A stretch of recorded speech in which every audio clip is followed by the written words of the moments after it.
Alors, le bonus écologique va fortement évoluer, voici les premières règles. Enfin, un bonus qui a du sens, ou presque. J'aime bien le ou presque. Alors, bon, ça concerne évidemment les MG, hein, notamment, et les Tesla chinoises. Selon les Échos, le nouveau système reposera sur un score environnemental. Celui-ci sera calculé en fonction de plusieurs critères, dont l'ensemble de la chaîne de conception à la livraison du véhicule, ainsi que l'empreinte carbone des matériaux utilisés. Le bilan carbone de l'usine de fabrication sera également pris en compte. La production de la batterie sera comptée à part, représentant un tiers bilan carbone de la voiture. Le gouvernement précise qu'une batterie produite en Chine émet entre 1,7 fois et 3 fois plus de CO2 que si elle était produite en France. Enfin, le transport du véhicule fini sera évalué, qu'il soit effectué par bateau, train ou avion. Ouais, j'imagine que les voitures transportées par bateau seront pénalisées. Bah, d'un côté, c'est pas plus mal hein, quand on voit qu'il y a des voitures électriques. Alors, on sait pas si c'est vraiment les voitures électriques qui ont fait cramer le bateau au large des Pays-Bas, comme on a vu précédemment, mais il y a quand même 500 voitures dedans au lieu de 25 au final, donc bon, il y a quand même plus de chances que ce soit à cause d'une voiture électrique pour le coup. Même si, bon, c'est pas à 100% avéré que ce soit le cas, il faudra qu'ils fassent une enquête. Ce nouveau système de bonus écologique prévoit une évaluation sur 100 points, un minimum de 60 points sera nécessaire pour que les clients finaux puissent bénéficier du bonus écologique. D'accord, intéressant. Les véhicules citadins de moins de 5 places avec une autonomie maximale de 180 km bénéficieront d'un traitement de faveur. Toutefois, si un modèle obtient moins de 60 points, une dérogation pourrait être accordée si la marque est capable de justifier que cette note ne reflète pas la réalité. Oh, d'accord, ok. J'imagine le bordel, là, ils vont aller au tribunal et tout. L'objectif est de permettre aux voitures électriques produites en Europe et en France de bénéficier du bonus écologique.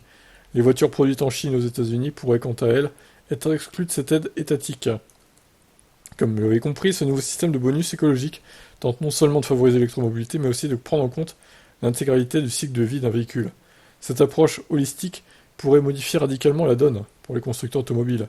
Les détails techniques précis de la réforme restent à déterminer, ils feront l'objet d'une concertation. En théorie, le nouveau système de bonus écologique est conçu pour évaluer l'impact environnemental de chaque voiture sur l'ensemble de son cycle de vie. En pratique, il semble que ce score puisse affecter différemment chaque constructeur. Il est difficile de prévoir précisément quel véhicule ou quel fabricant sera le plus pénalisé.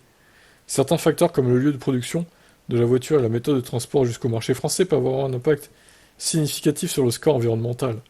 Le transport du véhicule jusqu'au consommateur final est l'un des critères les plus importants dans le calcul du score environnemental. Si une voiture est fabriquée en Chine ou aux US, puis expédiée par bateau jusqu'en France, son score environnemental pourrait être fortement affecté. En effet, le transport maritime est un secteur à forte intensité de carbone, moins que l'aviation, mais plus que le transport terrestre. Et les longues distances de transport augmentent considérablement l'empreinte carbone d'un véhicule. C'est précisément l'un des points que le gouvernement français cherche à pénaliser avec cette réforme, dans l'objectif favoriser les constructeurs qui produisent leurs voitures en France et en Europe. La réforme pourrait également pousser les constructeurs à relocaliser leur production en Europe ou à trouver des moyens de transport plus écologiques pour atténuer l'impact de ces critères.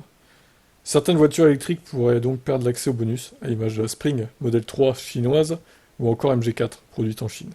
Le modèle Y pourrait résister puisqu'il il est produit en partie en Chine et en Allemagne. Ben, c'est pour ça que Elon Musk, faut qu'il crée une autre usine en Europe, et pourquoi pas en France du coup, hein, pour qu'il s'arrête d'envoyer des voitures électriques par bateau et compagnie. Là. Au final, ils ont qu'à livrer les voitures par camion si c'est en Europe, et puis voilà, ça sera plus écologique. En tout cas, ça sera moins polluant, beaucoup moins qu'un bateau, quoi. Ça, on est d'accord. Mais ça vaut aussi pour les thermiques, hein, parce qu'il y a des thermiques aussi. Hein. Regardez le bateau, là, au large des Pays-Bas. Là. Il y a 3000 thermiques dedans. 500 électriques, 3000 thermiques. Bah oui, mais les thermiques sont aussi concernés par ça, les gars. Hein. Tous ceux qui chient sur l'électrique parce qu'ils sont livrés par bateau, que c'est pas écologique. Bah vos thermiques aussi, elles sont livrées par bateau.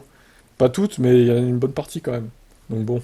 En tout cas, je trouve que c'est plutôt une bonne idée, ce bonus. Par contre, évidemment, ça va être dur de calculer nous-mêmes comment, comment savoir si c'est si c'est une voiture chinoise, par exemple, aura le bonus, ou si une autre aura le bonus par rapport à ce concurrent-là, si par exemple BYD aura le bonus et MG non, ou inversement. C'est impossible pour nous, communs des mortels, de calculer ça en fait. Ça, c'est un vrai problème pour se projeter sur un achat futur. Donc, bon, il faudrait une méthode de calcul pour tous. Mais je doute que ça arrive, pour être honnête. À voir. Ciao.